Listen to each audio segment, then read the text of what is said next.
Muy bienvenidos al comentario día por día de la lección de la escuela sabática número 5, el testimonio de los samaritanos. Padre nuestro que estás en el cielo, muchas gracias te damos por el poder de tu palabra. Gracias por fortalecer nuestra fe mediante el testimonio de la verdad que has revelado. Perdona nuestros pecados. Danos un corazón puro que te sirva y que te ame. En el nombre de Jesús. Amén, Señor. Texto para memorizar. Y decían a la mujer: ya no creemos solo por tu palabra, sino porque nosotros mismos lo hemos oído y sabemos que en verdad este es el Salvador del mundo. Juan 4:42. Los samaritanos eran una población mixta que surgió tras la conquista del reino del norte de Israel por los asirios en el año 722 a.C. Como estrategia para asegurar el control político, los asirios dispersaron a los israelitas por diferentes partes de su imperio y trajeron cautivos de otras regiones para habitar el territorio del norte. Esta mezcla dio origen a los samaritanos, quienes desarrollaron su propia versión del judaísmo. Sin embargo, las relaciones entre judíos y samaritanos fueron tensas desde el principio, cuando los judíos regresaron del exilio en Babilonia y comenzaron a reconstruir el templo de Jerusalén. Los samaritanos se opusieron a la obra. Por su parte, ellos habían erigido un templo en el monte Gerizim, pero este fue destruido en el año 128 a.C. por Juan Hircano, un líder judío. En tiempos de Jesús, esa hostilidad permanecía vigente. Los judíos preferían evitar Samaria siempre que fuera posible. Si bien las transacciones comerciales se realizaban en ocasiones, cualquier otro tipo de interacción era considerado inapropiado. Ni siquiera pedían favores ni recibían préstamos de samaritanos. En este ambiente cargado de prejuicios y división, el Evangelio de Juan nos presenta el significativo encuentro entre Jesús, una mujer samaritana junto al pozo, y los habitantes de la ciudad de Sicar. Por supuesto, samaritanos. Domingo, el escenario del encuentro. Juan 4:1-4 dice: Cuando pues el Señor entendió que los fariseos habían oído decir: Jesús hace y bautiza más discípulos que Juan, aunque Jesús no bautizaba, sino sus discípulos, salió de Judea y se fue otra vez a Galilea, y le era necesario pasar por Samaria. Ni Jesús ni Juan el Bautista estaban interesados en competir. Tenían claro que la gloria es de Dios. Sin embargo, los discípulos de ambos podrían equivocarse de misión e iniciar una competencia. Jesús, aunque era Dios encarnado, no buscaba su propia gloria. Él decidió alejarse de aquel lugar. Por su parte, Juan el Bautista dejó claro a sus discípulos que Jesús debía crecer y él debía menguar. No hay una virtud más hermosa que la de la humildad.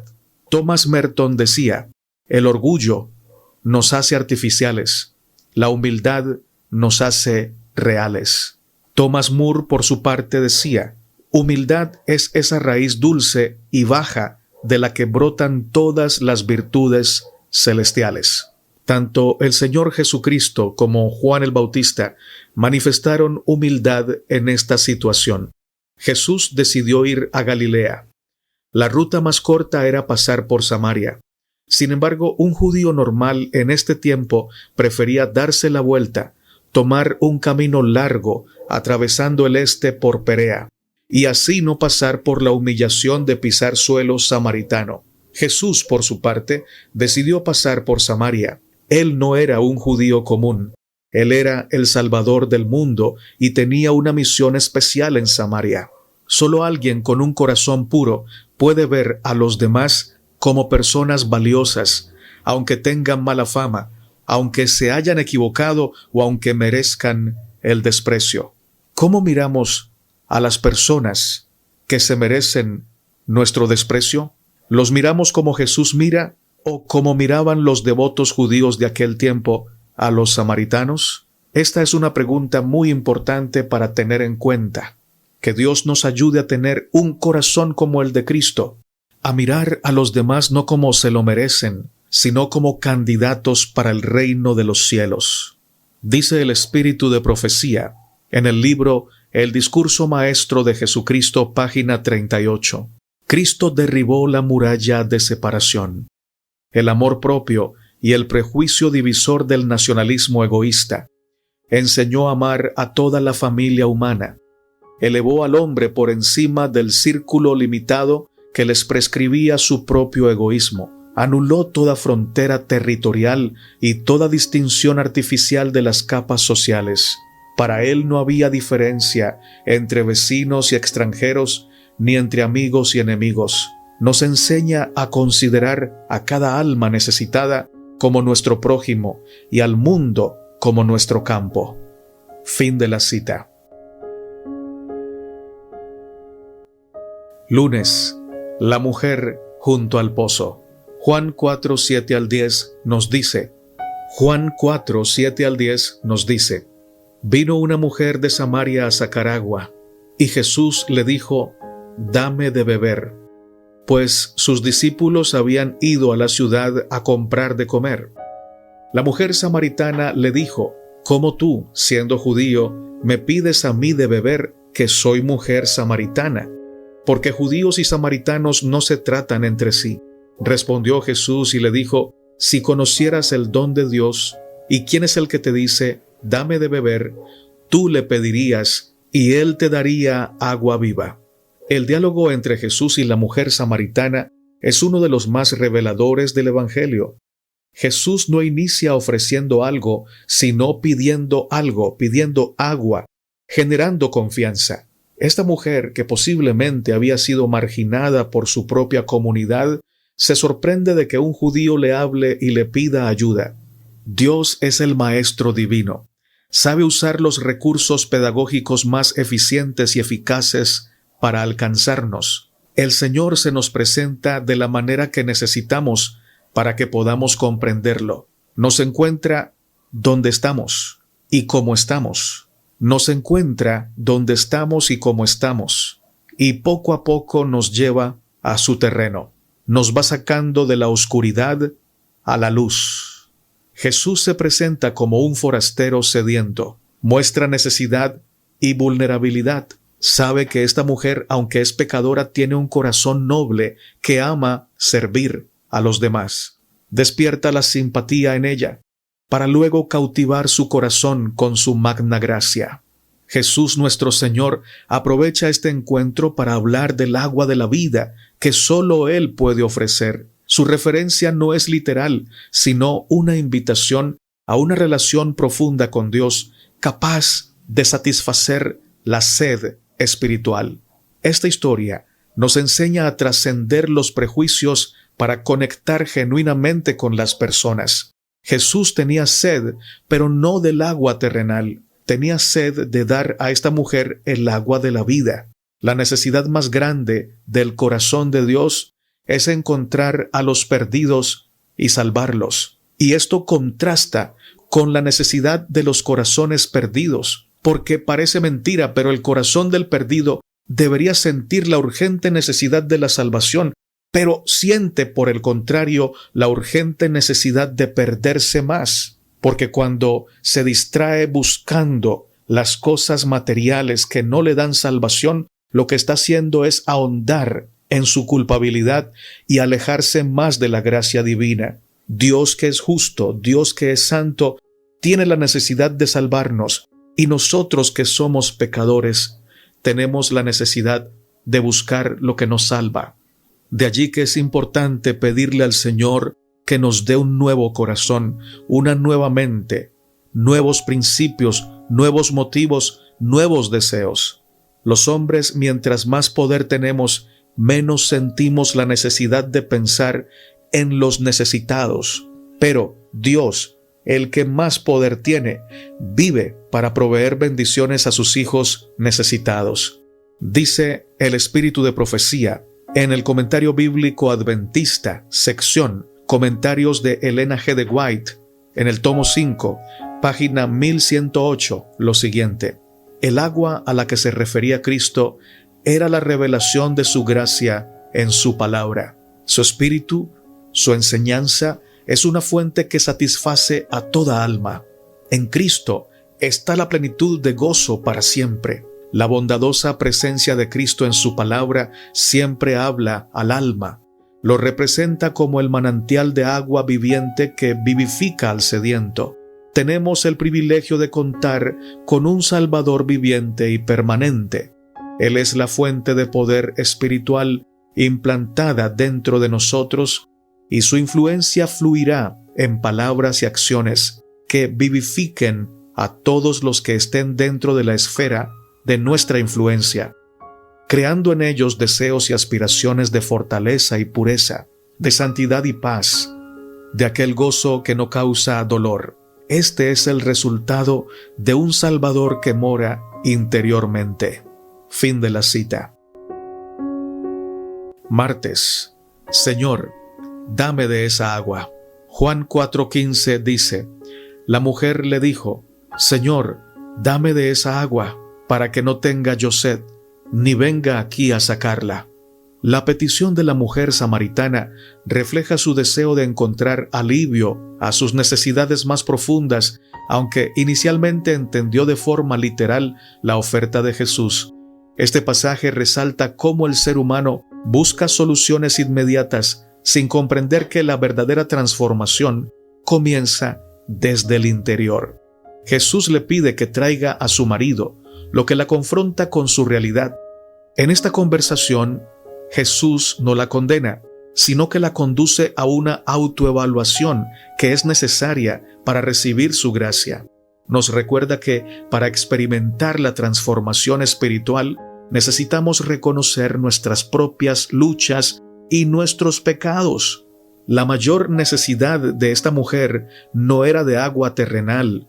Su mayor necesidad era el agua viva de la verdad divina. Los seres humanos somos bastante distraídos. Le damos más importancia a las cosas pasajeras que a las cosas eternas. La mujer tenía frente a ella al Rey del cielo, aquel que le podía dar salvación eterna, pero su primer pensamiento fue material. Deseaba tener saciedad total del agua terrenal. Quería no depender más del agua material. Pero lo que Jesús le ofrece es algo superior, algo que le dará vida eterna. Tendrá que seguir yendo al pozo a sacar agua, pero lo hará con un corazón nuevo y lleno de la gracia de Dios. Jesús sabía la vida pecaminosa de esta mujer, pero no dejó que los pecados de ella fueran una muralla de separación. La amó aún conociendo su vida inmoral. Sabía que si ella lo recibía, sería capaz de renunciar a sus pecados para seguir la verdad. Oh, mi hermano y mi hermana, Jesús te conoce. Jesús nos conoce, no lo podemos engañar, pero aunque nos conoce, se acerca a nosotros y nos ofrece agua viva. La pregunta es, ¿recibiremos su presencia? ¿Recibiremos su agua viva? No es un secreto que si recibimos el agua viva que Jesús nos ofrece, tendremos que renunciar a las aguas de inmoralidad que nos ofrece el mundo.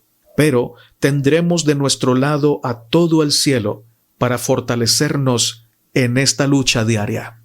Miren lo que dice el libro El deseado de todas las gentes, con respecto a aquello que tenemos que renunciar si queremos recibir el agua viva. Antes que esa alma pudiese recibir el don que él anhelaba concederle, debía ser inducida a reconocer su pecado y su Salvador.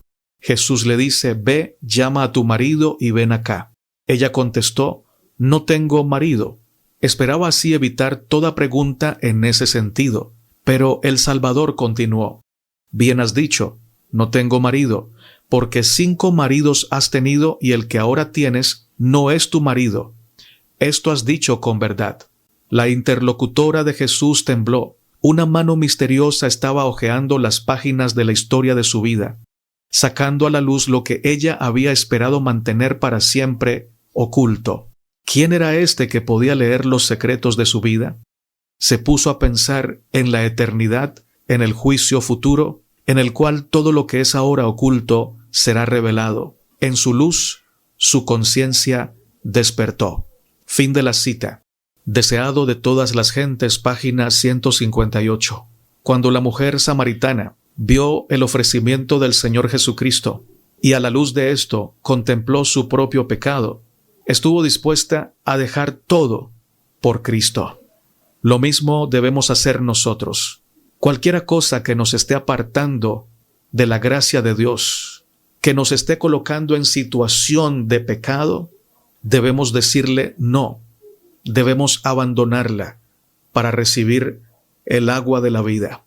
Solo recibe el agua de vida que Cristo ofrece aquella persona que está dispuesta a dejarlo todo por el Señor. La fuerza para dejarlo todo no será nuestra, será la fuerza de Él. Pero cuando recibimos su agua viva, nuestra alma, nuestro corazón es transformado y ahora vivimos para gloria de su nombre. Dice Mensajes Selectos, tomo 1, página 452 y 453. Jesús vino para impartir el Espíritu Santo al alma humana.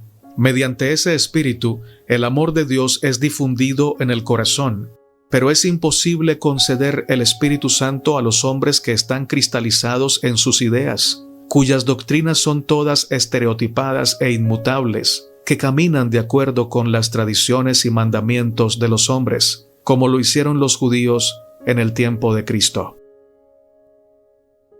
Miércoles, la revelación de Jesús. Juan 4, 25 al 26. Le dijo la mujer: sé que ha de venir el Mesías, llamado el Cristo. Cuando Él venga, nos declarará todas las cosas. Jesús le dijo: yo soy el que habla contigo.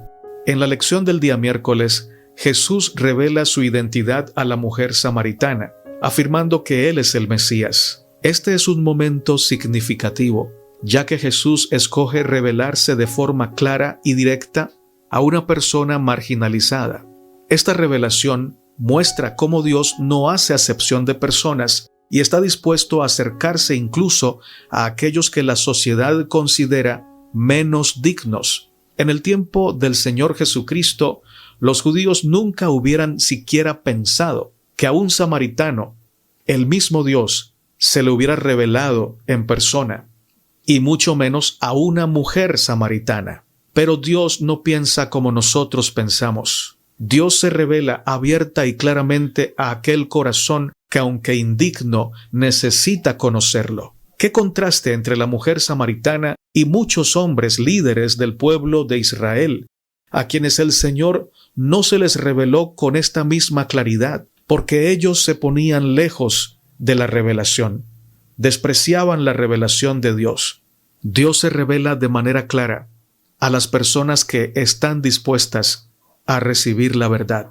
Mientras más dispuestos estamos a amar los placeres del mundo y nuestros propios caprichos, menos dispuestos estamos a recibir la revelación de la verdad. Y por ello, aunque veamos esa revelación, no la comprenderemos. Los de limpio corazón verán a Dios. Esto significa que los que tienen un corazón despojado de intereses mundanales o egoístas pueden ver a Dios como Él se ha revelado en su palabra. Pidamos a Dios todos los días que limpie nuestro corazón para que podamos verlo como Él es y no como nosotros queremos que sea o esperamos que sea. Por otro lado, el enfoque en la adoración en espíritu y en verdad también es importante. Jesús enseña que el lugar físico no es lo más importante, sino la actitud del corazón. De nada servía a los judíos adorar en el templo que Dios mismo había santificado por su palabra y su presencia, si rechazaban a Dios y a su verdad, rechazando a su Hijo.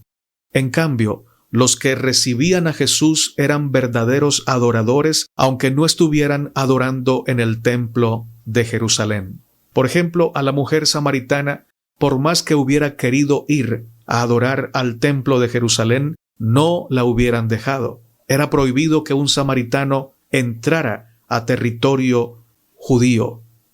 Ella podía adorar a Dios allí en su tierra, porque había recibido al Mesías, el camino, la verdad y la vida.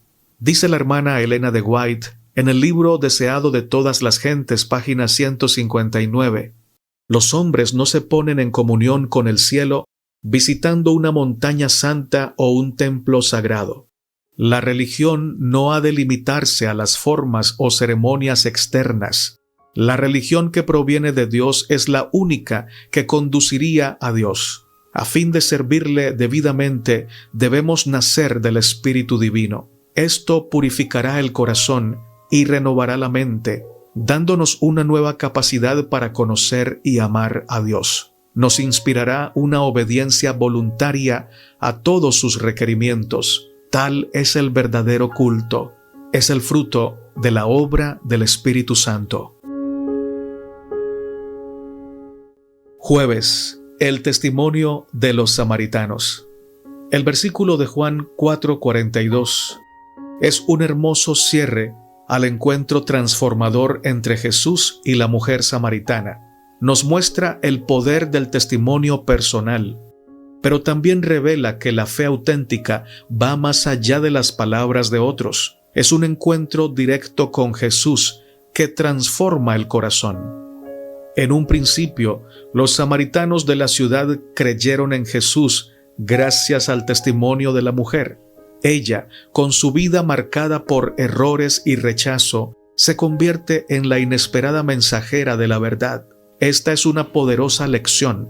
Dios puede utilizar a cualquiera, incluso a aquellos que sienten que no son dignos para llevar un mensaje. Sin embargo, lo más significativo en este relato es que la fe de los samaritanos no se quedó limitada a lo que la mujer dijo. Ellos decidieron buscar a Jesús por sí mismos. El versículo nos recuerda que el testimonio de otros es importante, pero la fe madura cuando dejamos de vivir de prestado y experimentamos personalmente la presencia de Cristo. Es como si los samaritanos dijeran: gracias por mostrarnos el camino, pero ahora lo hemos visto con nuestros propios ojos y esa experiencia ha cambiado todo. En la vida espiritual, escuchar acerca de Jesús es solo el primer paso. La verdadera transformación llega cuando lo conocemos íntimamente, cuando su voz resuena en nuestro corazón, cuando nos hacemos sus discípulos, cuando Él hace parte de nosotros, cuando llena nuestro corazón con su palabra. Este pasaje también subraya una verdad profunda. Jesús no es solo el Mesías de los judíos, sino el Salvador del mundo entero. El hecho de que los samaritanos, un grupo rechazado, reconozcan esta verdad muestra la amplitud del amor de Dios. El Salvador no hace distinción de personas. Su gracia está disponible para todos. Yo creo firmemente, por la gracia de Dios, que la iglesia que el Señor tiene en este momento en la tierra es la iglesia adventista del séptimo día. Pero puede pasar que el Señor esté usando personas que sean católicos, que sean evangélicos, que sean pentecostales, porque allí en esas denominaciones hay personas que sinceramente aman al Señor y con la luz que tienen viven para gloria de Dios. Y puede pasar que dentro de la iglesia adventista, la iglesia remanente del Señor para este tiempo final, hayan personas que tengan mucha luz, pero no la aprovechen y no amen a Jesús como deberían amarlo. Entonces Dios no se limita a usar solamente personas adventistas. También usa católicos, también usa pentecostales, también usa evangélicos, de acuerdo a la sinceridad de esos corazones y al amor que manifiestan por el Señor. Juan 4:42 es una invitación a pasar del escuchar sobre Jesús al encontrarse con Jesús. Nos llama a buscar un encuentro personal que no dependa de las experiencias de otros, sino de una relación viva, íntima y genuina con el Salvador del mundo. Termino con esto. Todos los fariseos tenían más luz y más verdad que la mujer samaritana. El mismo Jesucristo dijo a la mujer samaritana: la salvación viene de los judíos. Ellos tenían la Torá, tenían toda la revelación de Dios, pero no les servía de mucho si rechazaban a aquel de quien la Torá hablaba. La mujer samaritana, por su parte, tenía la Torá mezclada con conocimientos paganos, tenía teorías en su mente y tenía una vida marcada por el pecado. Sin embargo, tenía la humildad para reconocer su culpa y el deseo sublime de recibir la verdad en Cristo. Ella fue más bendecida por esa actitud que los fariseos que rechazaron a Cristo, aunque tenían la verdad en teoría. Viernes, para estudiar y meditar. Esta última lección de la semana destaca la importancia de la fe práctica. La mujer samaritana, una vez que encuentra a Jesús, no puede evitar compartir su experiencia. En contraste, los discípulos que deberían haber reconocido la importancia de la misión en Samaria, no vieron la oportunidad que tenían frente a ellos. Este pasaje nos recuerda que cada encuentro con Dios tiene el potencial de transformar vidas y que no debemos subestimar a nadie. Cada creyente nace como misionero en el reino de Dios. Nuestro desafío es vivir de tal manera que nuestras vidas reflejen el amor y la gracia que hemos recibido, permitiendo que otros sientan sed de esa agua viva. Este comentario diario nos muestra cómo el encuentro entre Jesús y la mujer samaritana es una historia llena de enseñanzas espirituales profundas. Nos invita a reconocer la importancia de romper barreras, valorar el poder del testimonio y vivir de acuerdo con la verdad del Evangelio. Hermano y hermana, tenemos en nuestras manos un poder extraordinario, el poder del Evangelio. Hemos sido salvos en Cristo y tenemos con nosotros al Santo Espíritu. Confiemos en su dirección, en su guía. Oremos y obremos de tal manera que podamos tender puentes donde hay abismos, sanar donde hay heridas y restaurar donde el enemigo ha intentado destruir. Por la gracia de Dios podemos vivir para llevar el agua viva que el Señor nos ha dado donde quiera que Él nos lleve. Padre nuestro, amado Salvador, gracias por tu santa palabra. Gracias, Señor, por traer vida a nuestro ser a través de las corrientes vivas de tu agua celestial. En tu mano está nuestra vida. Perdona, Señor, nuestros pecados. Danos un corazón nuevo que sepa amarte y anhele siempre servirte. Bendice, oh Padre, a nuestros hijos. Bendice, Señor, a nuestros padres. Bendice a toda nuestra familia. Danos el honor de ser instrumentos a través de los cuales lleves agua viva a las personas que tengan sed de tu palabra. Oramos en el nombre de Jesús. Amén, Señor. Muchas gracias por quedarse hasta el final de este mensaje. Gracias por compartirlo con otras personas. Gracias también por dejar sus amables comentarios. Que Dios bendiga a su iglesia.